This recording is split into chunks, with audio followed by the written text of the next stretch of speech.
Hello everybody, welcome to this video on transport layer services, and here we are going to discuss about flow control and error control. Now you know that transport layer provides reliability on top of an unreliable network layer. So the application programs that you're going to use, for them reliability is a given. That means they assume that reliability will always be there. Just think of an email program you're using.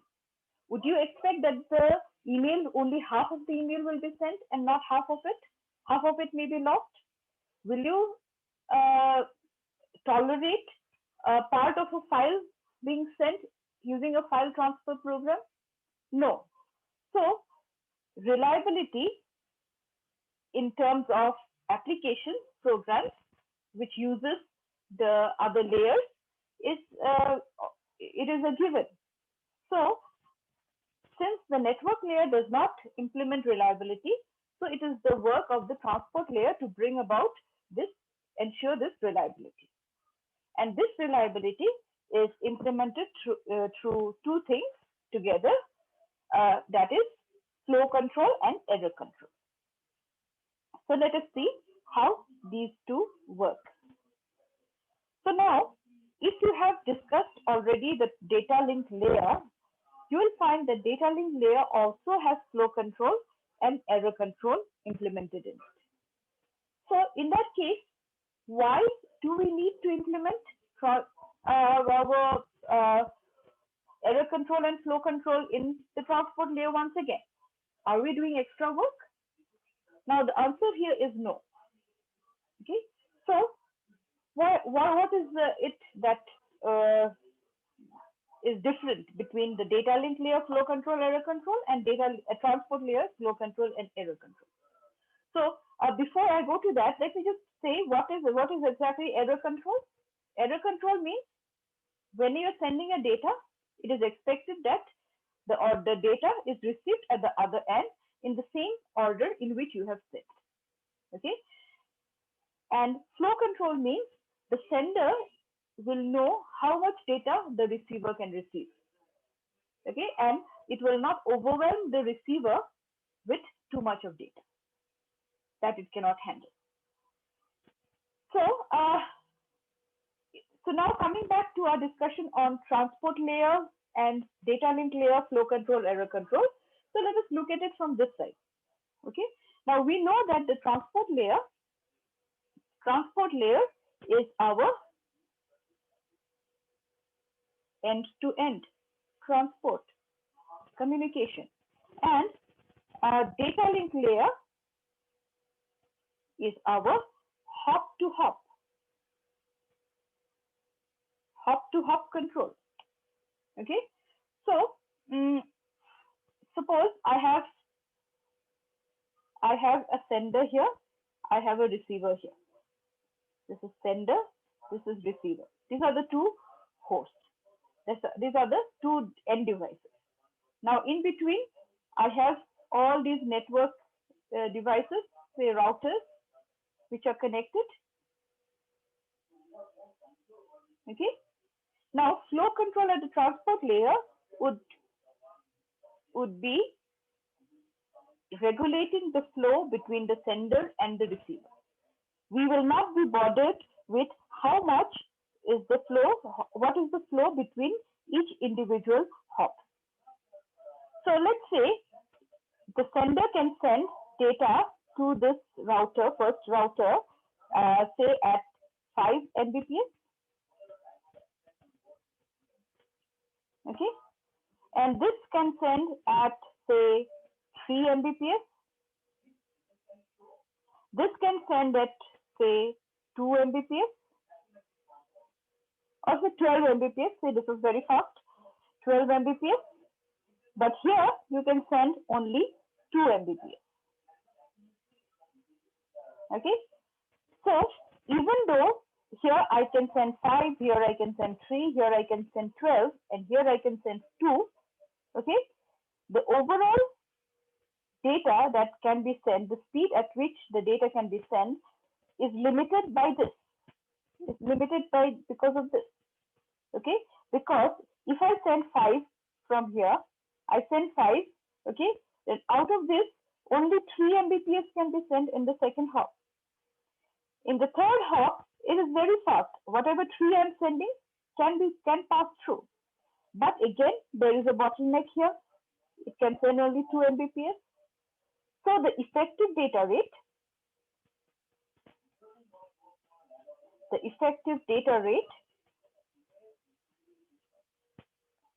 is actually I can send is 2 Mbps.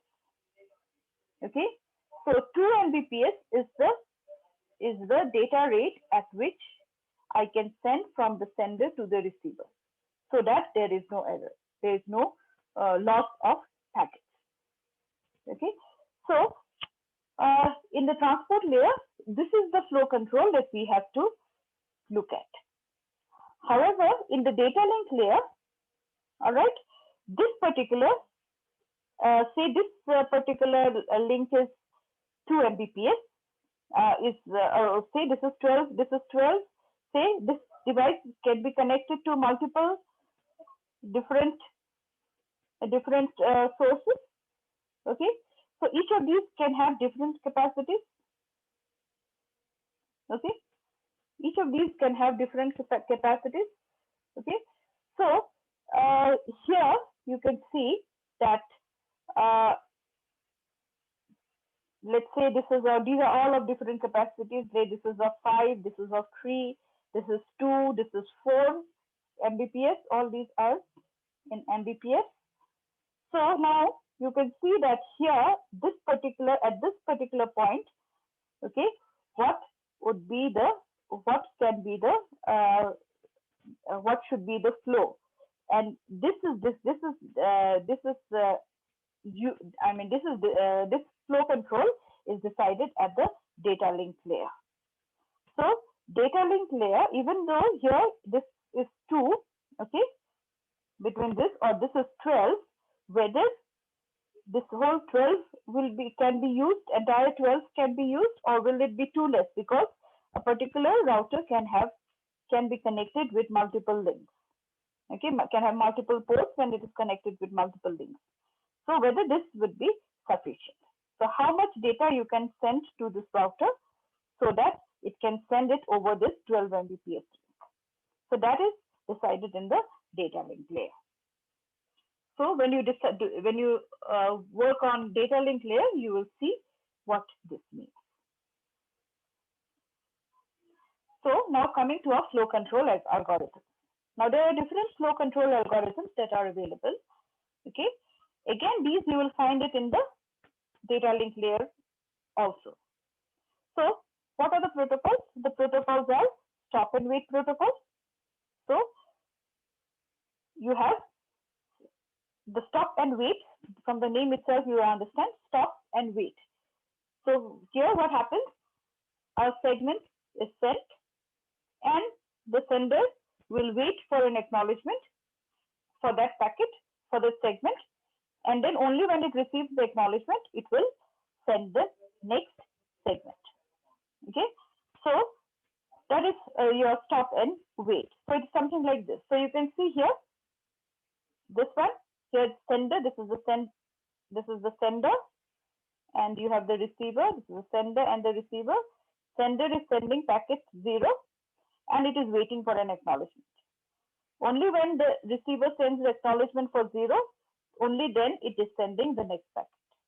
So again it is sending acknowledge 1, sending the acknowledgement, and again now it is sending the packet.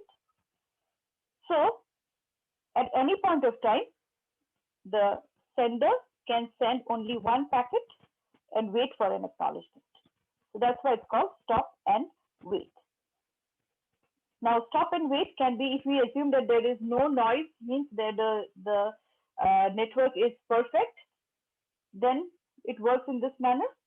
But in reality, you don't have noiseless channels, you have noisy channels. That means channels where your segments will get lost, your acknowledgements will get lost. So stop and wait in case of a noisy channel it works by use of sequence number. So every segment will have a sequence number which will distinguish between the segments. Similarly, like we saw in this diagram also, here the packet has a number that is 0, packet 1, and so on. Similarly, the acknowledgement also has a 0 or 1. So that is the sequence number. So with this, now, as we can see in our diagram here, every packet is the sequence number is added, which keeps track of which packet is sent and which acknowledgement is received. And then you have another form of stop and wait, that is stop and wait with automatic repeat request, or ARQ. So ARQ or automatic repeat request. Here, what happens? Here you can see. Here again, I have the sender and the receiver. So the sender sends a packet 0. Okay. The receiver sends an acknowledgement, but the acknowledgement gets lost. So the moment the packet is sent by the sender, it starts the timer. It starts a timer. So if the acknowledgement is not received within the timeout period, say it says the timeout is 10 seconds. So within 10 seconds, if it does not receive an acknowledgement, then what it does, it repeats. It sends the packet again. So packet 0 is sent again because it has not received the acknowledgement. That is why this is called automatic repeat request. So only when it sends again, after sending this packet also, it will start the timer. And if within the timeout period it receives the acknowledgement, then it will send the next packet, and so on. The same can happen, even the packet can get lost. So here, sender has sent the packet, but the packet is lost. So again, the timeout occurs. Okay, here now it sends the packet again, and now the acknowledgement has arrived. So this is your stop and wait ARQ, automatic repeat request. So this is with a timer. So if timeout occurs, the packet is sent again. But the basic thing remains the same, that is, until and unless you get an acknowledgement for a packet, you don't send the next packet. That's why stop and wait. So there is a big disadvantage of this, is that it allows the sender to send only one frame at a time, or one packet at a time. So when one unit of data is being sent, only one packet can be outstanding at any given point of time. So the sender will have to wait till it receives an acknowledgement. And as a result, what happens? It wastes a lot of amount of network bandwidth. So if your the communication, the data rate is 1 Mbps, say, but you are sending only one packet at a time and waiting for an acknowledgement, there will be a huge wastage of this bandwidth. So that is the biggest drawback of your stop and wait flow control protocol. Okay. So to reduce this resource wastage, we have another set of protocols called the sliding window protocol. So sliding window flow control protocols will reduce this wastage of resources. So we'll discuss about sliding window protocols